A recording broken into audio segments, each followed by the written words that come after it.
नमस्कार दोस्तों। True IAS PCS में आप सभी का स्वागत है। कंटिन्यू करते हैं हमारी पीडी 365 की इकोनॉमी की सीरीज़ को। और जैसा कि दोस्तों आपको पता है, अगर आप प्रीवियस लेक्चर्स को फॉलो कर रहे हैं तो हम लोगों ने ये टॉपिक 1 टॉपिक 2 जो है इसका फिजिकल पॉलिसी और इंक्लूसिव ग्रोथ का इसको कंप्लीट कर लिया है। आज के लेक्चर में हम लोग बात करेंगे नॉन टैक्स रेवेन्यू के बारे में। और उसमें सबसे पहला टॉपिक हम लोग देखेंगे direct monetization of physical deficit से रिलेटेड। तो चलिए दोस्तों डिस्कशन अपनी स्टार्ट करते हैं। सबसे पहले दोस्तों बात करते हैं कंटेक्स्ट के बारे में। हाल ही में देखिए इंडिया में एक डिबेट चल पड़ी है कि क्या भारत की सरकार को अपना जो घाटा हुआ है उसको पैसों की टर्म्स में, जिसको हम लोग फिजिकल डेफिसिट कहते हैं, एक एक टर्म को अभी आराम से समझेंगे। तो क्या भारत की सरकार के पास ये ऑप्शन हो सकता है कि वो डायरेक्ट मोनेटाइजेशन कर ले फिजिकल डेफिसिट का? किससे करा जाएगा ये घाटे की पूर्ति? रिजर्व बैंक ऑफ इंडिया से।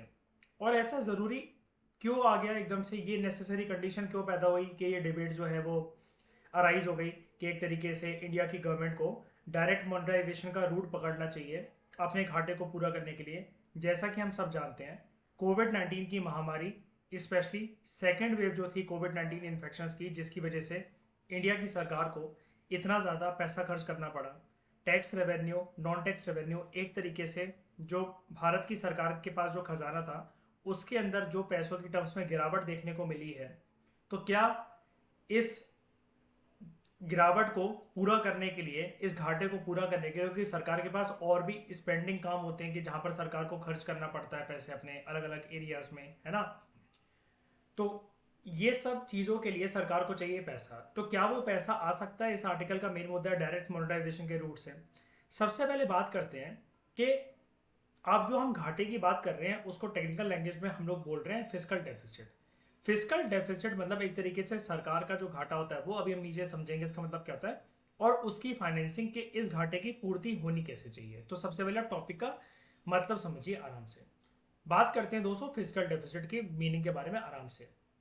फिजिकल डेफिसिट एक ऐसी सिचुएशन होती है, एक ऐसी कंडीशन होती है, ये हमें तब देखने को मिलती है, बहुत सिंपल सी बात है, हमने प्रीवियस लेक्चर के अंदर भी इसको डिस्कस करा था।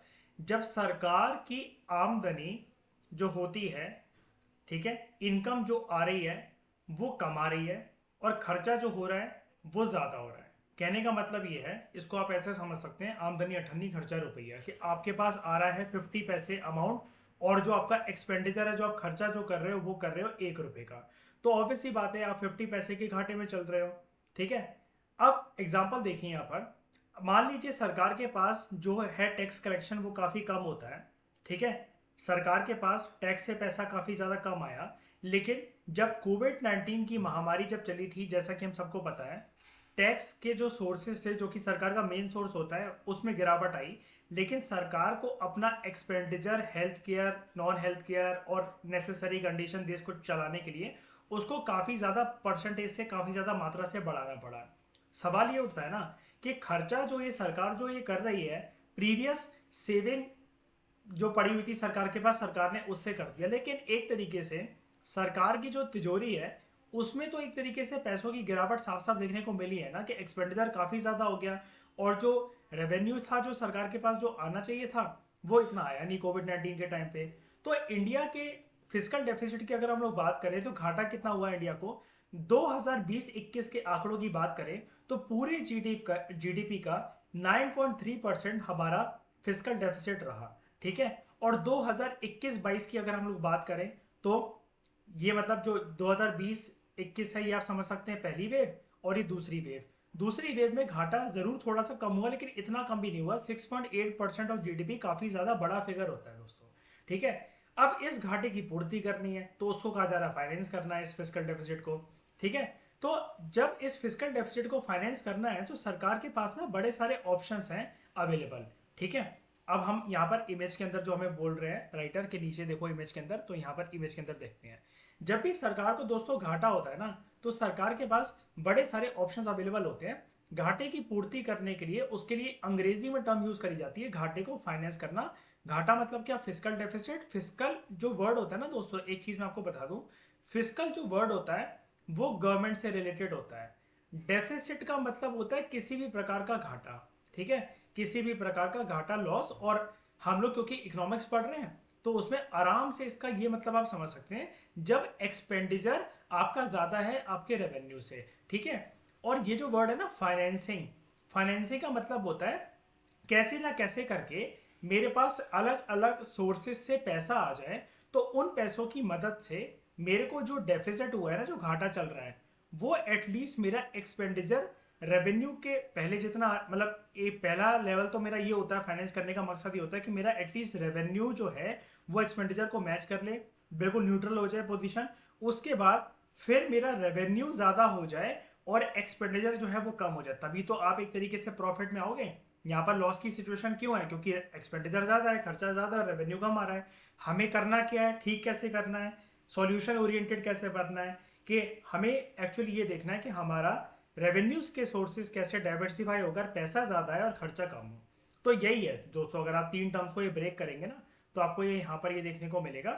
मैंने आपको तीनों बता दिया, फिजिकल का मतलब क्या है, फाइनेंसिंग का मतलब क्या है, और डेफिसिट का मतलब क्या है, ठीक है। अब बात करते हैं कि तीन कौन कौन से सोर्सेज हैं फिजिकल डेफिसिट को फाइनेंस करने के लिए, सरकार के पास क्या ऑप्शन अवेलेबल होते हैं। एक होता है सबसे पहले दोस्तों इनकरिंग डेट। इनकरिंग डेट का ये मतलब होता है कि सरकार ना बोरो करने का सोच सकती है कैपिटल मार्केट से। कैसे? सरकार अपनी तरफ से, अब सरकार को बोरो करना है तो कुछ तो देना पड़ेगा ना किसी के पास गिरवी रखने के लिए। अगर आपको मुझसे कोई अमाउंट बोरो करना है 1 करोड़ रुपए, तो आप कुछ तो रखोगे ना, गहने रखोगे या फिर प्रॉपर्टी के पेपर रखोगे, या फिर कोई भी आपके पास एक ऐसी चीज है जिसपे मैं ट्रस्ट कर सकूं वो तो रखोगे ना। तो सरकार के पास दोस्तों जो ट्रस्टिंग इंस्ट्रूमेंट होते हैं ना, दो होते हैं। जब मार्केट से सरकार को पैसा उठाना पड़ता है, जनता से पैसा उठाना पड़ता है, तो दो उसके पास चीजें होती हैं गिरवी रखने के लिए। एक होते हैं ट्रेजरी बिल्स और दूसरे होते हैं बॉन्ड। इसको इशू करती है सरकार, ठीक है। अब ये जो ट्रेजरी बिल्स और बॉन्ड्स के थ्रू, ये हमने प्रीवियस लेक्चर में कवर कर रहा था दोस्तों, आप वहां से कवर कर लेना। ऑर्डर में ही पीडी 365 की सीरीज को आप कवर करो, अगर आपने प्रीवियस लेक्चर नहीं देखे हैं तो आने वाली चीजों पे जब मत करना एकदम से, क्योंकि हम तो ऑर्डर वाइज सब कुछ इकोनॉमिक्स कवर कर रहे हैं बेसिक एस्पेक्ट के साथ। अब ये जो सरकार दोस्तों ट्रेजरी बिल्स और बॉन्ड्स को इशू कर कर जो अपने घाटे की पूर्ति कर रही है ना, तो वो दो तरीके से कर सकती है। एक तो ट्रेजरी बिल्स और बॉन्ड्स को सरकार के द्वारा रिलीज कर दिया जाए, जब देश की इसी कंट्री में रिलीज करके ट्रेजरी बिल्स और बॉन्ड्स को सरकार पैसा उठा रही है, मतलब विद इन द कंट्री सरकार पैसा उठा रही है, इसको कहते हैं इंटरनल डेट। कि boring with in the country, सरकार ने सिर्फ इंडिया के अंदर ही बोरो करा है, इसको कहते हैं विद इन द कंट्री। एक होता है एक्सटर्नल डेट, जब सरकार बॉन्ड्स और ट्रेजरी बिल्स को इशू कर रही है इंटरनेशनल मार्केट में, ठीक है, तो इसको कहेंगे बोरिंग आउटसाइड द कंट्री, इसको कहते हैं एक्सटर्नल डेट। तो हमने देखा पहला जो फिजिकल डेफिसिट को फाइनेंस करने का जो सरकार के पास ऑप्शन है वो है इनकरिंग डेट। फिर दूसरा है सरकार क्या कर सकती है, अगर उसे और पैसा चाहिए तो सरकार ना अपने रेवेन्यू सोर्सेज को एक्सपेंड कर सकती है, जहां जैसे सरकार के पास आमदनी आती है ना उसको एक्सपेंड कर सकती है। अब आप जानते हो सरकार के पास मेजर आमदनी आती है टैक्स से। तो इसका मतलब क्या होता है, सिंपल सा, यहाँ पर ऑप्शन सरकार के पास सिर्फ एक ही अवेलेबल होता है कि अगर उसको रेवेन्यू सोर्सेज अपने इंक्रीज करने हैं, वो टैक्स फीस फाइन्स वगैरह को बढ़ाते। लेकिन दोस्तों ना ये लॉन्ग टाइम तक चलने वाला ऑप्शन नहीं होता। जैसे हम सबको पता है, नॉर्मल सी बात कर लेते हैं एक तरीके से इनडायरेक्ट टैक्स की। ये पेट्रोल के ऊपर देखिए टैक्स जो बढ़ा, और पेट्रोल कई कई राज्यों में कितना ज्यादा महंगा है, ठीक है। एमपी के अंदर जो पेट्रोल है वो दिल्ली से ज्यादा महंगा है, ठीक है। कुल मिलाकर पूरे हिंदुस्तान के लोगों के लिए इस टाइम पे पेट्रोल महंगा है। क्या ये चीज लोगों को पसंद आती है? ये एक मुद्दा नहीं बना हुआ है, जबकि पेट्रोल एक ऐसी चीज है कि इंपॉर्टेंट तो है, मतलब वो बहुत ज्यादा, लेकिन अब वो लाइफ का एक पार्ट है ना, कि आप ट्रैवल तो करोगे ही, गाड़ी का यूज तो करोगे ही, है ना। तो यहाँ पर ये जो टैक्स, अगर जैसे एक आइटम की बात करी ना अभी तो हमने पेट्रोल की, अगर सोचो जरा, ऐसे हर आइटम के ऊपर सरकार टैक्स बढ़ा दे। कोविड-19 के बाद आपको पता है दोस्तों, खाने पीने की जो चीजें हैं, घर का राशन है, कितना ज्यादा महंगा हो गया है ना। आप सब लोग ये चीज़ों को जानते होंगे, बहुत सारे लोग आप में से रूम में रह रहे होंगे, पीजीज में रह रहे होंगे, तो दिल्ली जैसी जगह में या कहीं पर भी आप रहते हो, नोएडा वगैरह रहते हो, दिल्ली के बाहर रहते हो, आप तैयारी कर रहे हो अपने एग्जाम की, तो आप देखते होंगे कि चीज़ें जितनी आपके पहले बजट में मम्मी पापा जब आपको पैसा भेजते होंगे उतने में आ जाती है, तो अब उतने में नहीं आ पाती है। तो ये चीज़ आपके ऊपर बर्डन तो क्रिएट कर रही है ना, कि 40 रुपये अब आपको एक्स्ट्रा देने पड़ रहे। तो 40 में उस टाइम पर आप ये सोचते थे कि यार मेरे 40 रुपये बचेंगे तो मैं विजन की मैगजीन को प्रिंट करवा कर बाजार से ले आऊंगा। अब वो चीज़ पॉसिबल नहीं हो पाती क्योंकि चीज़ें महंगी हो गई, लेकिन ये चीज़ पसंद नहीं आती हमें। तो ये वाला ऑप्शन ना सरकार प्रेफर ज़्यादा नहीं करती है, बहुत ज़्यादा करती है, लेकिन सरकार को पता है ज़्यादा करेंगे आने वाले चुनाव में हार जाएंगे, क्योंकि जनता यही करती है कि जनता के लिए तो बेसिक नीड्स का मुद्दा होता है ना चुनाव, तो कि आप राशन की चीज़ों को महंगा कर दो, सब्जियां महंगी कर दो, बस इसी बात पे पॉलिटिकल पार्टी चुनाव हार जाती हैं। तो ये ऑप्शन फीजिबल नहीं है, लॉन्ग टर्म में काम नहीं कर सकता। तीसरा ऑप्शन की बात करते हैं दोस्तों, जो कि हमारे आर्टिकल का मेन मुद्दा है, मोनेटाइजेशन ऑफ फिजिकल डेफिसिट। कि फिजिकल डेफिसिट का ना मोनेटाइजेशन कर दिया जाए। मोनेटाइजेशन का मतलब दोस्तों ये होता है कि कैसे भी करके ना जो करेंसी है ना वो हमारे इंडिया में और ज्यादा रोटेट करने लगे, और ज्यादा इन्फ्यूज हो जाए, और ज्यादा करेंसी सरकार के पास पहुंच जाए, ताकि सरकार अपने एक्सपेंडिचर और रेवेन्यू के मिसमैच को मैच कर सके। ये चीज कैसे पॉसिबल हो सकती है? देखिए, नोट को प्रिंट करने वाली अथॉरिटी हमारे देश में होती है सेंट्रल बैंक ऑफ इंडिया। ठीक है दोस्तों, एक बात बताना चाहूंगा मैं आपको, जो कॉइन्स होते हैं ना, कॉइन्स कॉइन्स को ना सरकार मिंट करती है, इसको प्रिंट नहीं कहते। जैसे सिक्के जो होते हैं उसके लिए टर्म यूज होती है अंग्रेजी के अंदर मिंट। ठीक है, इसको ना गवर्नमेंट करती है मिंट। जैसे हम नोट को प्रिंट कहते हैं ना, अब ऐसा समझ लो कि सिक्के जैसे एक तरीके से किसी मेटल के बने तो उसको कहते हैं मिंटिंग। ऑब्वियस सी बात है, पेपर की होती है ना प्रिंटिंग। तो ये होता है सिक्कों की मिंटिंग, इसको गवर्नमेंट करती है, और ये फाइनेंस मिनिस्ट्री के द्वारा करा जाता है। ठीक है, और जो करेंसी नोट्स होते हैं, करेंसी नोट्स, जिसकी हम लोग कहते हैं कि इसकी होती है प्रिंटिंग, इसकी प्रिंटिंग करती है RBI, reserve bank of India. लेकिन यहां पर मैं आपको एक चीज और बताना चाहूंगा। सरकार, मैंने आपको कहा ना कि सरकार कॉइन्स की मिंटिंग करती है, तो मैं दूसरा कलर यूज कर रहा हूं, ध्यान से सुनना। एक तो सिक्कों की मिंटिंग करी जाती है, प्लस जो दोस्तों 1 और 2 रुपए के जो नोट होते हैं, आपने देखे होंगे, पक्का सब नहीं देखे होंगे, 1 और 2 रुपए के जो नोट होते हैं, इसको भी छापने का काम सरकार का होता है। मैंने आपको क्या बताया, वैसे करेंसी नोट्स की जो प्रिंटिंग होती है सारी की सारी आरबीआई के पास होती है अथॉरिटी, और सिक्के मिंट करने की अथॉरिटी सरकार के पास होती है, सरकार की साइड से फाइनेंस मिनिस्ट्री वाला काम संभालती है। लेकिन वैसे सारे करेंसी नोट्स आरबीआई के द्वारा प्रिंट करे जाते हैं मान लिया, लेकिन सिर्फ जो 1 और 2 रुपए के जो नोट होते हैं ना दोस्तों, वो सरकार प्रिंट करती है, अगेन फाइनेंस मिनिस्ट्री प्रिंट करती है। अभी ये बंद चल रहा है, 1 और 2 रुपए के मतलब जो नोट है ना, 2000 आई थिंक 16 या 17 से प्रिंट करना, या फिर मेरे ख्याल से 20 से, पता नहीं मुझे उससे क्या लेना देना है, मैंने कहीं पढ़ा था। ये भी बंद हो गए हैं, मतलब अभी सरकार ने होल्ड लगा रखा है, मतलब ऐसा नहीं है परमानेंटली बंद हो गए। जो भी मकसद रहा हो सरकार का कि नोट क्यों प्रिंट, जब 1 और 2 रुपए के सिक्के आते ही हैं, ठीक है, तो फिर नोट क्यों प्रिंट करना, जो भी सरकार के दिमाग में रहा हो। ठीक है, तो ये चीज़ है। अब ये मैंने आपको एक्स्ट्रा एक बात बता दी, आगे एक बात करते हैं। तो ये मोनेटाइजेशन जो है ना, ये कैसे हो सकता है, जब सेंट्रल बैंक जो है वो प्रिंट करने लग जाए नोट्स को। ठीक है, तो अब 2 तरीके होते हैं इसके। एक होता है इनडायरेक्ट मोनेटाइजेशन। इनडायरेक्ट मोनेटाइजेशन होता है जब सरकार एक यूज करे टूल ओपन मार्केट ऑपरेशन का। अब ओपन मार्केट ऑपरेशन क्या होता है, बहुत सिंपल होता है, देखो इन्होंने नीचे लिख भी रखा है। आरबीआई क्या करेगी, सरकार ने जैसे जो बॉन्ड रिलीज करे ना, बॉन्ड रिलीज जो सरकार ने करे मार्केट के अंदर, आरबीआई सेकेंडरी मार्केट के अंदर, सेकेंडरी मार्केट आपको याद है ना, स्टॉक मार्केट की तरह हमने डिस्कस करा था, तो उसको आरबीआई खरीद लेती है। मतलब आप और मेरे जैसे लोग ना खरीदते हैं, रिजर्व बैंक ऑफ इंडिया ने सरकार के बॉन्ड खरीद लिए। जब बॉन्ड खरीद लिए, उसके बाद सरकार ये बोलती है ठीक है, हमने आपसे बॉन्ड खरीद लिए, बदले में हम आपके बिहाफ, आपके लिए नोट्स को, फ्रेश करेंसी को, कोई भी हो सकते हैं वो, 500 के नोट, 200 के नोट, 100 के नोट, 1000 का तो अब चल नहीं रहा, 2000 का नोट, कोई भी नोट जो है हम उसको प्रिंट कर रहे हैं। और इससे होगा क्या, लिक्विडिटी इन्फ्यूज होगी मार्केट के अंदर। अब दोस्तों सवाल ये उठता है, लिक्विडिटी क्या होता है? ठीक है, कई लोग जानते नहीं है, आप में से कई लोग जानते हैं, बहुत अच्छी बात है।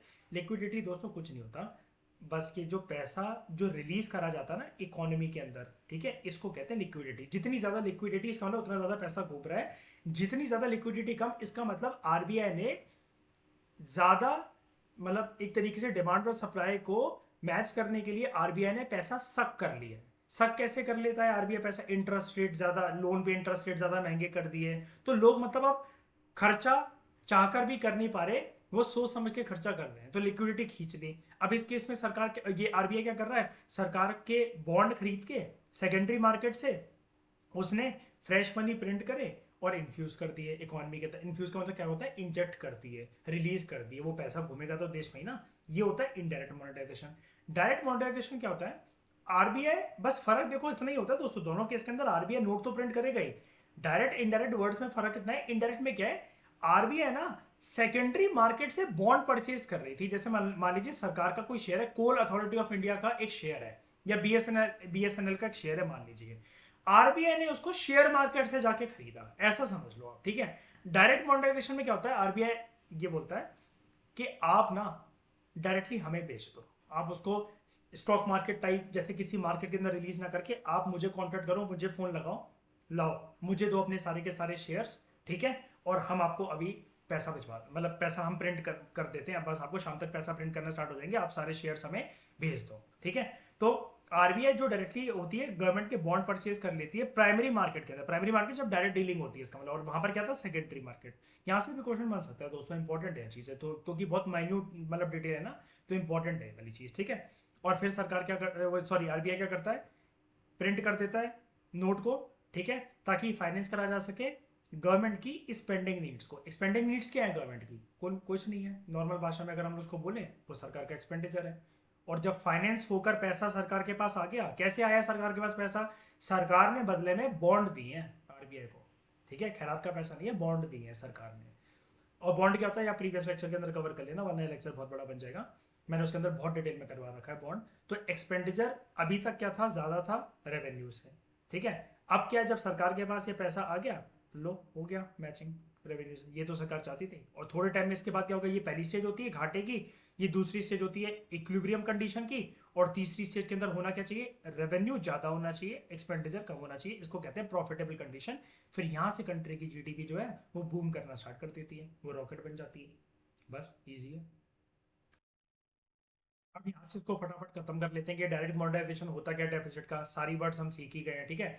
डायरेक्ट मोनेटाइजेशन एक ऐसा सिनेरियो होता है जहां पर सेंट्रल बैंक, हमारे देश में सेंट्रल बैंक का नाम क्या है, रिजर्व बैंक ऑफ इंडिया, वो करेंसी नोट्स को प्रिंट करते हैं इस हद तक, टू द ट्यून ऑफ का मतलब होता है इस हद तक कि सरकार का जो बढ़ता हुआ एक्सपेंडिचर है, कहने का मतलब है जो उसकी स्पेंडिंग है जो बढ़ रही है, जो कि रेवेन्यू से ज्यादा पहुंच गई है, इसको कुल मिलाकर एकोमोडेट करने के लिए कि सरकार ने हद से ज्यादा मैसिव जो स्पेंडिंग करी है। और मैसिव स्पेंडिंग सरकार को ऐसा नहीं है कि अपनी मर्जी से खुशी से करती है, सरकार को ध्यान रहता है कि भाई उनको भी देखो यार, देखो पॉलिटिकल एंगल तो है ही ना, उनको भी तो फिक्र रहती है कि चीजें ज्यादा महंगी हो गई, कल को बॉन्ड रिलीज करके जरूरी थोड़ी ना कि आरबीआई के ऊपर कोई कंडीशन थोड़ी ना कि वो खरीद ही लेगा, मतलब बॉन्ड को वो करके कभी कभार हो सकता है, आरबीआई भी तो एक इंडिपेंडेंट अथॉरिटी है, वो नहीं माने सरकार के डिसीजन को, वो कहे आप तो हमेशा ये रूट पे चले आते हो, हम तो नहीं कर रहे नई नई करेंसी बार बार इन्फ्यूज इकोनॉमी के अंदर आपके बॉन्ड खरीद कर, नहीं खरीदना हमें बॉन्ड। फिर सरकार के पास क्या ऑप्शन बचेगा, टैक्स रेवेन्यू को इंक्रीज करने का। लेकिन ये भी तो आप फिर एक लिमिटेड टाइम तक ही कर सकते हो, आप इलेक्शन आ जाओगे फिर बढ़ा दो टैक्स, कर दो 500 रुपए का पेट्रोल कर दो, पता लग जाएगा आपको, आप जिंदगी में कभी आपकी सरकार नहीं आएगी आपकी किसी भी स्टेट के अंदर, ठीक है। ये चीज तो है ना, ये तो हम सब इंडियंस यार बात कर रहे हैं इस डिस्कशन में, तो बहुत नॉर्मल सी बात है ना, हम तो सब रिलेट कर सकते हैं इन सारे टॉपिक से। चुनाव के मुद्दे, चुनाव का मुद्दा तो है ही ना इन्वॉल्व यहाँ पर, ठीक है। तो ये कब होता है, जब गवर्नमेंट जो होता है वो प्राइवेटली ना अपने बॉन्ड जो है वो सेंट्रल गवर्नमेंट को देती है परचेज करने के लिए। फिर सेंट्रल बैंक क्या करता है, सेंट्रल बैंक सॉरी आरबीआई क्या करता है, आरबीआई उसको परचेज कर लेता है गवर्नमेंट बॉन्ड्स को प्राइमरी मार्केट के अंदर, और मनी सप्लाई को इंक्रीज कर दिया जाता है। आप कहोगे यहाँ पर प्राइमरी मार्केट की बात की सेकेंडरी की क्यों नहीं, क्योंकि आप देखो दोस्तों टॉपिक ना इन्होंने ये बना रखा है डायरेक्ट मोनेटाइजेशन, हमने जो उधर पढ़ा था ना वो इनडायरेक्ट मोनेटाइजेशन पढ़ा था, तो इनडायरेक्ट मोनेटाइजेशन में फिर सेकेंडरी मार्केट से लिया जाता है यहाँ पर देखिए। और डायरेक्ट मोनेटाइजेशन में जो डायरेक्ट होता है वहां पर कहाँ से लिया जाता है, वहां पर लिया जाता है कहाँ गया प्राइमरी मार्केट, ये रहा प्राइमरी मार्केट, ठीक है, कोई दिक्कत वाली बात नहीं है।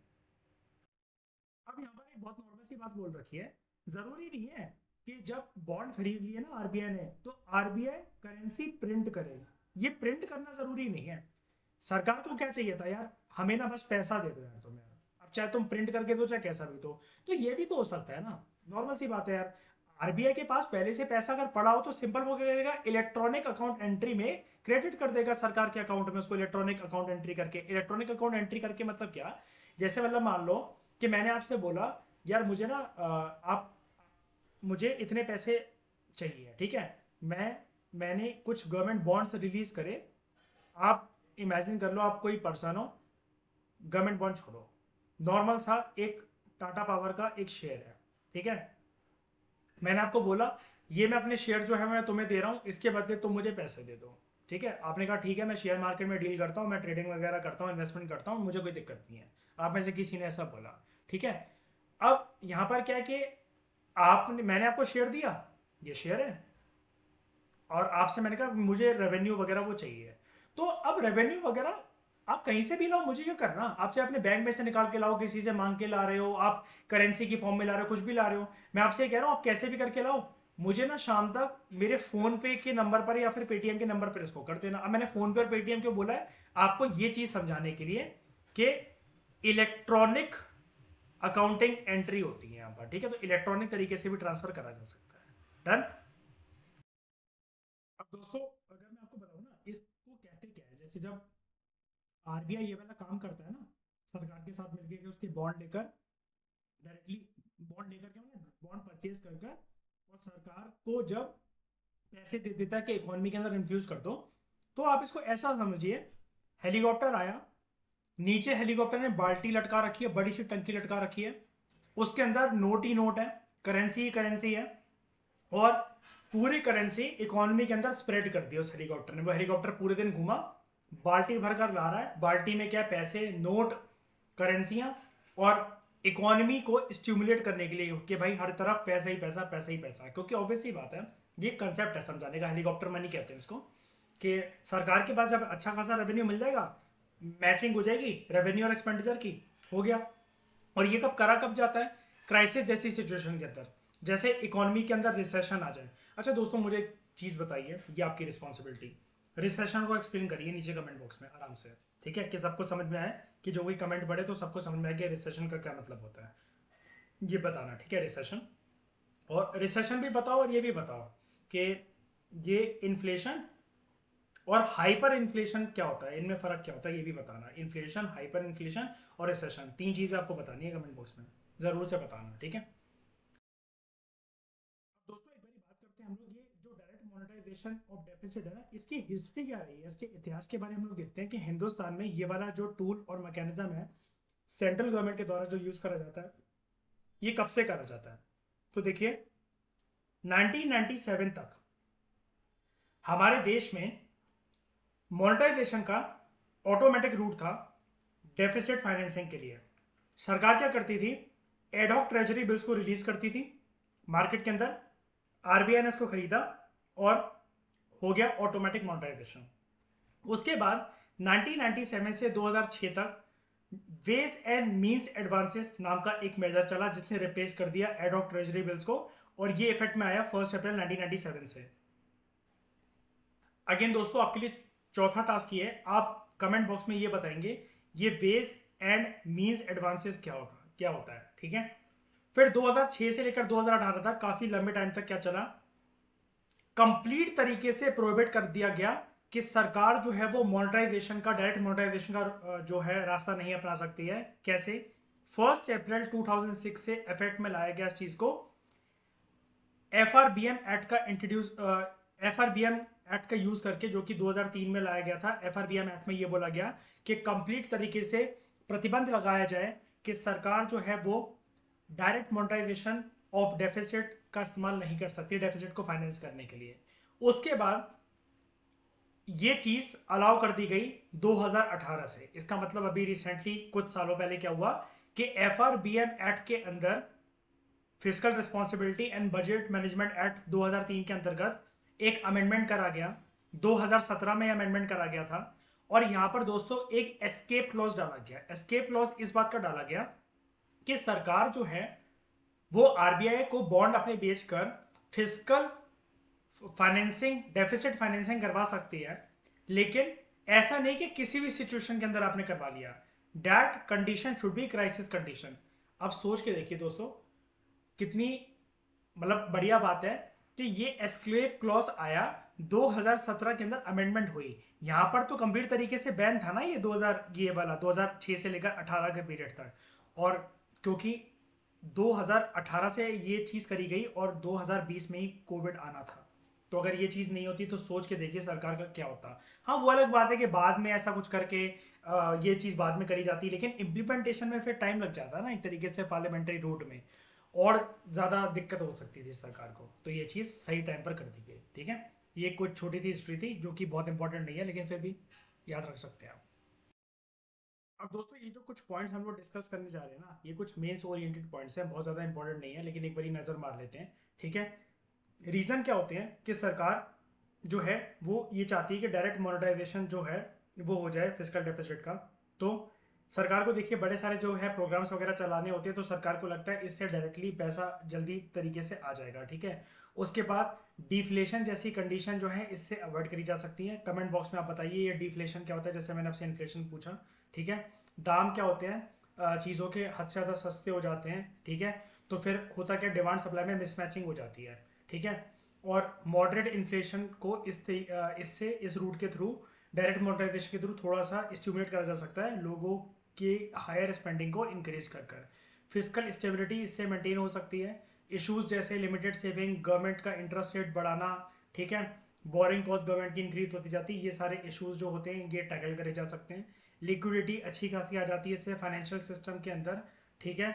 और उस सिचुएशन के अंदर ये बहुत बेनिफिशियल होता है डायरेक्ट मोनेटाइजेशन, जब इंटरेस्ट रेट को फर्दर कट नहीं करा जा सकता, क्योंकि सरकार को ये डर होता है कि अगर इससे ज़्यादा, या आरबीआई को ये डर होता है इससे ज़्यादा अगर इंटरेस्ट रेट को कट करा तो इन्फ्लेशन इससे आ सकती है। जैसे यहाँ पर एक फैक्ट है फिल्म्स के लिए इंपॉर्टेंट, हमारे इंडिया में मई 2020 से जो रेपो रेट है ना वो 4% है मई 2020 से, ताकि किसी भी प्रकार से जो जो चीज़ें हों वो बहुत ज़्यादा कॉस्टली ना हो जाए, इस चीज़ को अवॉइड करने के लिए।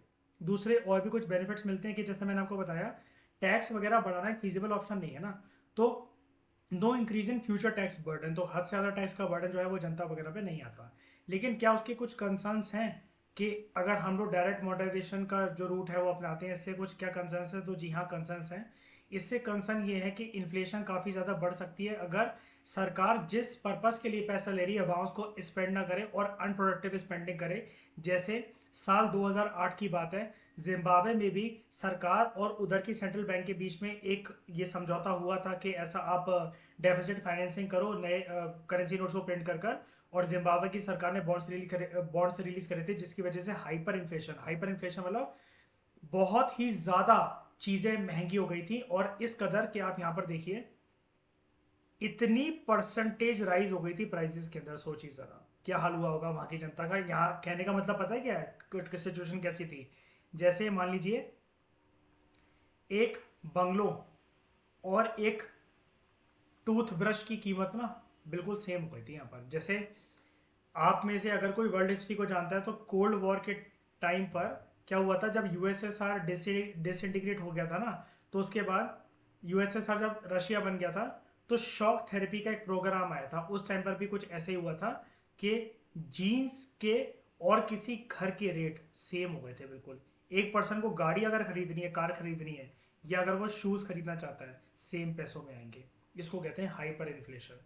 इसके बाद आरबीआई की इससे क्रेडिबिलिटी भी इरोड होती है कि आरबीआई का मैंडेट ये थोड़ी है कि सरकार घाटे में आ रही है तो बार बार क्या कहते हैं एक तरीके से डेफिसिट फाइनेंसिंग करते रहना, तो आरबीआई का जो रोल होता है वो इरोड हो जाता है और मिसमैचिंग आ जाती है एक तरीके से मॉनेटरी और फिजिकल पॉलिसी के बीच में। दोस्तों एक चीज़ यहाँ पर ही बता देना चाहता हूँ, इंपॉर्टेंट है। फिजिकल पॉलिसी वो पॉलिसी होती है which is concern with government, monetary policy वो पॉलिसी होती है जो कि आरबीआई की पॉलिसी होती है। दोनों का मकसद यही होता है डिमांड और सप्लाई के गैप को मैनेज करना, डिमांड और सप्लाई को एक तरीके से परफेक्ट तरीके से बैलेंस करना, ताकि इन्फ्लेशन डिफ्लेशन इस तरह की दिक्कतें इकोनॉमी में ना हो। इसके बाद क्या होता है, फिजिकल प्रूडेंस से हर्ट होता है। फिजिकल प्रूडेंस मतलब क्या होता है, सही तरीके से जिस पर्पस के लिए पैसा मांगा गया वहीं उसी एक्टिविटीज में खर्च करना, ठीक है। फिर इससे कभी कभार इनएफेक्टिव तरीके से लिक्विडिटी इंक्रीज हो सकती है, जिसकी वजह से बैंकिंग सिस्टम ये हर्ट हो सकता है, और बैंक जो होते हैं वो रिलेक्टेंट हो सकते हैं कि लैंडिंग एक्टिविटीज वगैरह लोन वगैरह कम देने लगे वो अपने कस्टमर्स को। करेंसी की डेप्रिसिएशन हो सकती है। अगेन ये मेरे को कमेंट बॉक्स में दोस्तों बताइए कि डेप्रिसिएशन ऑफ करेंसी का मतलब क्या होता है, ठीक है। और आरबीआई को फिर क्या करना पड़ सकता है, जो उसके पास जो फॉरेक्स रिजर्व पड़े हुए, फॉरेक्स रिजर्व जो पड़े हुए हैं, जो कि rarest of the rare circumstance में यूज करने चाहिए, फिर ये फॉरेक्स रिजर्व्स के अंदर गिरावट देखने को मिल सकती है। अल्टीमेटली इसकी वजह से बैलेंस ऑफ पेमेंट का क्राइसिस आ सकता है। बैलेंस ऑफ पेमेंट का क्राइसिस दोस्तों तब होता है जब एक तरीके से हमारे इंपोर्ट बहुत ज़्यादा हो जाते हैं और एक्सपोर्ट हमारे कम हो जाते हैं।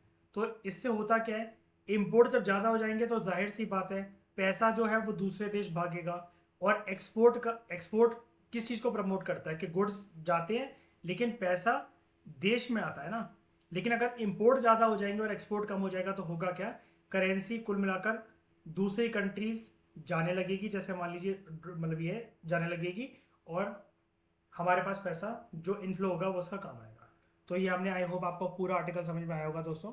ये हमने आर्टिकल डिस्कस करा direct monetization of physical deficit से रिलेटेड। इस डिस्कशन में फिलहाल इतना ही। Thank you very much for discussion.